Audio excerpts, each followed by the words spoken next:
Bismillahirrahmanirrahim. Assalamualaikum warahmatullahi wabarakatuh. Jumpa lagi dengan BK Sahabat Seru. Apa kabarnya teman-teman semua? Mudah-mudahan kita selalu dalam kondisi yang sehat, tetap semangat untuk terus belajar dan selalu dalam lindungan Allah Subhanahu wa Ta'ala. Pada pertemuan kali ini kita akan membahas materi tentang jenis dan tipe kepribadian manusia. Materi ini merupakan materi bimbingan konseling kelas 10 semester 2. Mari kita simak video berikut ini bersama-sama.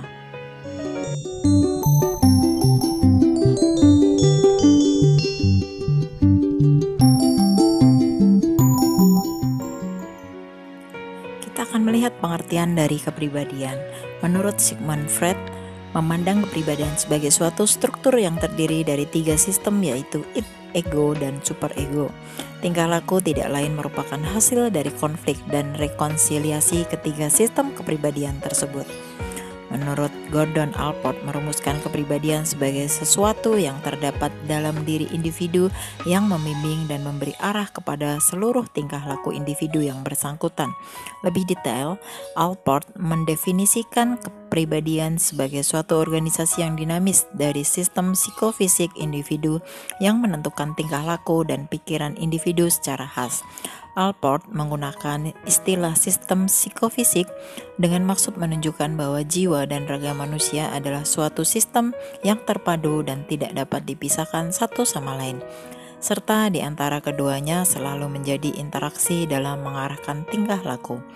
Sedangkan istilah khas dalam batasan kepribadian Allport itu memiliki arti bahwa setiap individu memiliki kepribadiannya sendiri. Tidak ada dua orang yang berkepribadian sama, karena itu tidak ada dua orang yang berperilaku sama. Kemudian kita akan melihat faktor apa saja yang membentuk kepribadian. Kepribadian terbentuk karena proses keterlibatan subjek atau individu atas pengaruh-pengaruh internal dan eksternal yang mencakup faktor-faktor genetis atau biologis, pengalaman-pengalaman sosial, dan perubahan lingkungan. Dengan kata lain, corak dan keunikan kepribadian individu itu dipengaruhi oleh faktor-faktor bawaan dan lingkungan. Kepribadian terbentuk dari faktor-faktor yang pertama internal yang lebih menunjuk kepada faktor bawaan, dan yang kedua faktor eksternal meliputi pengaruh lingkungan baik sosial maupun non-sosial. Selanjutnya kita akan membahas tentang tipe kepribadian manusia menurut Hippocrates. Mengetahui tentang tipe kepribadian atau membaca karakter seseorang akan memudahkan kita dalam mengenali dan berinteraksi dengan mereka. Contohnya, karakter gen X dan gen Y itu berbeda sehingga dibutuhkan kemampuan tersendiri untuk mengenali karakter mereka, sehingga kita bisa menjalin hubungan yang lebih baik dengan mereka. Pada dasarnya, tidak terlalu sulit untuk mengetahui kepribadian seseorang. Kita hanya perlu belajar memahami setiap karakter secara perlahan dan tidak terburu-buru sebelum nanti memutuskan jenis kepribadian seperti apa orang yang sedang kita ajak berinteraksi. Hippocrates, yang merupakan salah satu tokoh psikologi, berpandangan bahwa alam semesta terdapat beberapa unsur, yaitu unsur kering, basah, unsur panas, dan dingin. Unsur-unsur tersebut menurutnya sangat mempengaruhi kepribadian manusia. Berikut ini adalah beberapa kepribadian manusia yang perlu kita ketahui. Yang pertama, tipe kepribadian sanguinis, yang kedua koleris, yang ketiga melankolis, dan yang keempat flegmatis. Nah, kita akan melihat penjelasannya satu persatu dari tipe kepribadian menurut Hippocrates. Yang pertama, tipe kepribadian sanguinis. Jenis kepribadian yang pertama ini memiliki unsur panas dari alam. Mereka memiliki sifat yang sangat bagus, yaitu optimistis, memiliki selera humor yang tinggi, dan juga sangat aktif. Orang-orang dengan kepribadian sanguinis termasuk orang yang mudah bersosialisasi dan mudah bergaul dengan siapapun. Mereka memiliki sifat kepemimpinan yang baik karena karakter kepribadian yang dominan. Tipe kepribadian ini memiliki ciri-ciri ekstrovert, optimis, periang, dan penuh semangat, penuh rasa ingin tahu. Tipe ini memiliki rasa humor yang tinggi ditambah dengan antusiasme dan sikap ekspresif, selalu menjadi bintang dalam setiap pertemuan. Namun, sama seperti manusia pada umumnya, orang dengan kepribadian yang dominan ini memiliki kekurangan, seperti memberi kesan yang berantakan, cepat bosan, terlihat cuek, sehingga tidak terlalu memperdulikan orang lain. Tipe kepribadian ini memiliki kebutuhan mendasar akan pengakuan dan penghargaan.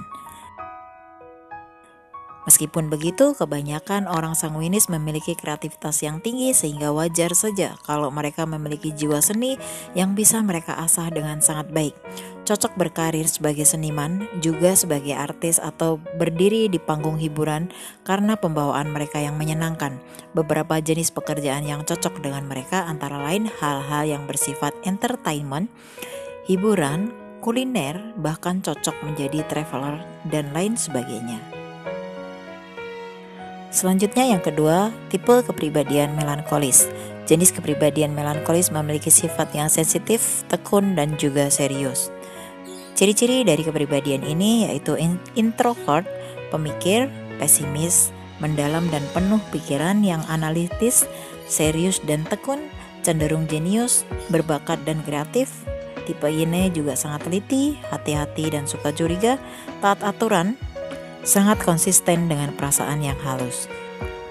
Kekurangan dari tipe kepribadian melankolis ini, mereka sering khawatir akan masa depan sehingga lambat dalam mengambil keputusan. Sisi positifnya, mereka memiliki jiwa sosial yang tinggi, sangat cinta pada keluarga, dan bagi mereka keluarga adalah nomor satu. Tipe kepribadian ini memiliki kebutuhan mendasar berupa jawaban yang bermutu dan didukung data yang lengkap dan akurat. Jenis pekerjaan yang cocok untuk kepribadian melankolis yaitu pekerja sosial, perawat, dan yang lain sebagainya. Selanjutnya, tipe kepribadian koleris. Tipe kepribadian ini adalah tipe kepribadian yang cukup menarik, memiliki unsur kering sehingga sedikit bersifat emosional dan keras kepala. Sifat lain yang mendominasi antara lain memiliki kemampuan dalam berpikir secara logika sehingga setiap keputusan yang diambil akan melalui proses pertimbangan matang. Ciri-ciri dari kepribadian koleris ini diantaranya ekstrovert, keras, tegas, tidak emosional bertindak, tidak mudah patah semangat, bebas dan mandiri, memancarkan keyakinan dan bisa menjalankan apa saja, berbakat menjadi pemimpin. Kekurangan dari kepribadian ini yaitu bersifat emosional dan keras kepala. Kepribadian ini memiliki kebutuhan mendasar berupa tantangan, pilihan, dan pengendalian. Jenis pekerjaan yang cocok untuk kepribadian koleris yaitu kepribadian koleris cocok menjadi pemimpin karena kemampuannya dalam mengambil keputusan secara cermat, memberi dampak positif dalam pekerjaan yang dijalani. Orang-orang dengan kepribadian koleris termasuk sebagai orang dengan kepribadian cermat dan memiliki fokus dalam bekerja, rasional dan detail. Wajar jika mereka lebih banyak berkarir di bidang teknologi, pemrograman, teknik, akuntansi, dan hal-hal yang rumit lainnya. Kepribadian yang terakhir yaitu tipe kepribadian plekmatis. Arti dari kepribadian plekmatis adalah sifat yang santai, ramah, antusias, teratur dan penuh dengan ketenangan. Sifat yang tenang ini karena mereka membawa unsur dingin dari alam. Kepribadian plekmatis juga memiliki kepribadian yang intim sehingga memiliki hubungan yang sangat baik pada orang lain dan senang bersahabat, cinta keluarga hingga tetangga. Orang dengan sifat ini juga sangat sabar dan lemah lembut sehingga cocok mengikuti kegiatan sosial. Ciri-ciri dari kepribadian plekmatis yaitu introvert, mudah bergaul dan santai, diam tenang, sabar, pemalu, hidup konsisten, tenang tapi cerdas, simpatik dan rendah hati, menyembunyikan emosi, bahagia menerima kehidupan, dan tidak suka konflik serta pertentangan. Kekurangan dari tipe kepribadian ini yaitu lambat dalam mengambil keputusan. Tipe kepribadian ini memiliki kebutuhan mendasar berupa penghargaan dan penerimaan. Jenis pekerjaan yang cocok untuk kepribadian pragmatis ini merupakan pekerjaan yang berhubungan dengan kegiatan sosial. Kemudian selanjutnya kita akan membahas tentang kepribadian yang matang. Kematangan kepribadian menggambarkan kedewasaan seseorang. Kematangan pribadi ditunjukkan dengan ciri-ciri antara lain sebagai berikut. Yang pertama, mampu menerima diri sendiri apa adanya. mampu menerima kekurangan dan kelebihan diri secara positif. Kemudian yang kedua, memiliki pegangan hidup yang kuat. Agama merupakan pegangan hidup kita. Bagi orang yang memiliki kematangan pribadi, maka ia akan memiliki kehidupan agama yang kuat. Yang ketiga, mampu menjalin hubungan dengan orang lain dengan rasa aman. Dalam kehidupan sosial, pribadi yang matang dapat diterima dan menerima orang lain tanpa hambatan yang berarti. Dia dapat segera menyesuaikan diri tanpa ikut arus. Selanjutnya yang keempat, mempunyai perencanaan masa depan. Mempunyai perencanaan akan masa yang akan datang dalam kehidupannya, tidak berpikiran sempit. Demikian tadi materi tentang tipe kepribadian manusia yang perlu untuk kita ketahui. Semoga informasi ini bisa menambah wawasan kita dan memudahkan kita dalam mengenali kepribadian manusia. Mudah-mudahan materi ini bermanfaat untuk kita semua. Kita akan ketemu lagi pada video-video BK Sahabat Seru berikutnya. Terima kasih telah menonton video ini. Wassalamualaikum warahmatullahi wabarakatuh.